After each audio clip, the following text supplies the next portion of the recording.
world, usage of internet and usage of energy, United States and Western Europe is glowing bright. The rest of the world is kind of bleak. And this, if you see, this is the number of internet transactions happening. It's primarily between Western Europe and United States. And that's where most of the creative economy is happening. And if you see, the rest of the world is actually catering to those markets. And this is an interesting map. Somebody had the time to do it.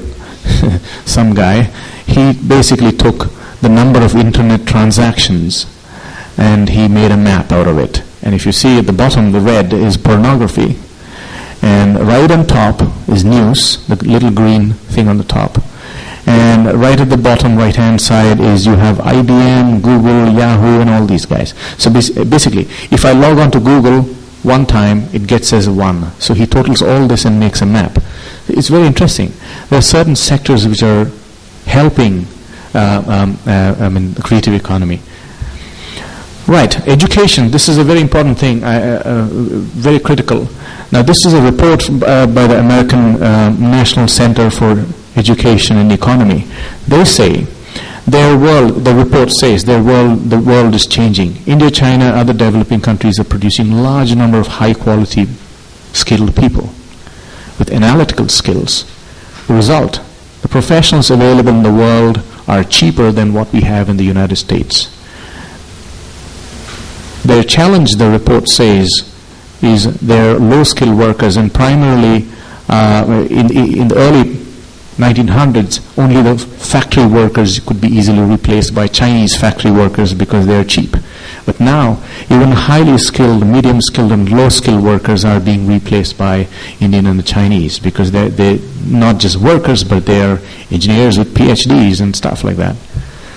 So they say the entire American standard of living will slide if we don't do something. And it's not only low-skilled people, it's also the highly skilled people who will be easily replaced. And they say,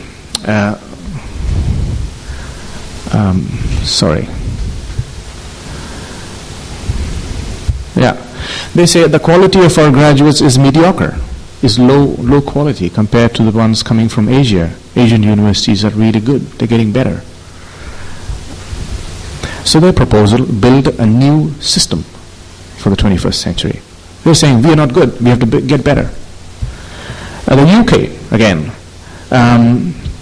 the Industry Skills Director of the Literary, Visual and Performing Arts, Liz Sullivan, she says, the future of UK's creative and cultural industries depends on supplying the right blend of skills. Good business, information technology and communication skills are important. And right mix of skills with knowledge and attitude. Then she said in the report they're going to ask, does education and training provide knowledge and understanding of business, intellectual property and finance? In many cases the answer is no. So their colleges are not able to produce the kind of graduates they require for their economy. So they are also saying it's tough, life is tough, you need to improve. So the question here is, if you have a degree from the United States or UK, you're not yet ready for the creative economy. It means you need to learn more. We need to reskill. This is a graphic done by a Chinese designer who works in Germany. And I emailed her and she gave me the permission to put these up here. Yang Liu, whatever, I can't get her name. But anyway, she talks about the Western way of life versus the Chinese or the Asian way of life. Westerners, blue, very individualistic, me, myself. Asia, we, and our family, or our society. Context is very linear in the West. In Asia, it's very fuzzy, you don't know. It's dangerous, whatever. And in the West, if you're angry, you look angry. If you're happy, you look happy. In the Asia, it's totally different. You can't guess, anything. Always happy, right? Whereas opinions in the West, I like it, I don't like it, straightforward, critical thinking. In Asia, it's kind of go here and there, you can't really guess what's happening. And how do we handle problems? In the West, if there's a problem, we solve it. That's what she said in the graphic. And in Asia, we kind of avoid and run away. So my question here is, that kind of an attitude, will it lead us to these kind of products, which are creative products? There's a phone, a building by Frank Lloyd Wright, or a simple pot for LAC, or the Mini. So maybe it will, maybe not, but we need to relook at our culture. We need to be open, we need to be inquisitive, a little analytical. And yeah, this one, there's a little important to understand this. The orange line basically defines what is not in the creative sectors, and what is above the line defines what is in the creative sector. If you see at the bottom, the agricultural and industrial economies were location specific. You can't sit in America and grow rice in China, and you have to go to China and grow it there. Whereas here, you can sit here and do projects in America through the internet. So it's a whole lot different. It's not location specific. And usage of creative products, the value goes up with more people using it. But if you have an industrial or an agricultural product, you can't make somebody eat your food. You have to eat your food. It's an industrial product. So food, I don't know how, it doesn't really come into that kind of a class.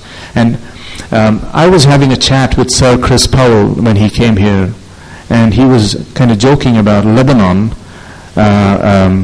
taking the cooking sector as a creative sector. They said we're going to have creative cooking. And how, they have no idea, but they have launched a massive program to enhance the cooking or culinary whatever thing of Lebanon. And so Chris was basically saying they have not gotten the concepts right, because cooking is an individual creativity, but it cannot be a national level. I mean, you need to really filter out certain areas, because everything is creative. Even a monkey is creative. I mean, everything is creative. So we can't really define and say this that we will do for the whole economy, because budgets are limited, resources are limited. So internationally, mainly the United Nations, Australia, UK, and a few other countries have defined what suits them as the creative sectors. So we need to really go back and relook at all that and define what suits us. Maybe it may not be all of them, it can be a few. And this is basically a UK model. They say there are knowledge less intensive and more knowledge intensive sectors. And knowledge sectors are basically mathematics, science, and all that. So we need to really see, do we accept this model, or we define a better model, or maybe shrink it down into just 5 sectors, so at least we can do something, right? This is Josephine Burns, a consultant who actually has consulted for many, many countries around the world, and she came here and she said, we need confidence and informed evidence are mostly important, and strategic alliances to get the government to get more active with this creative economy program.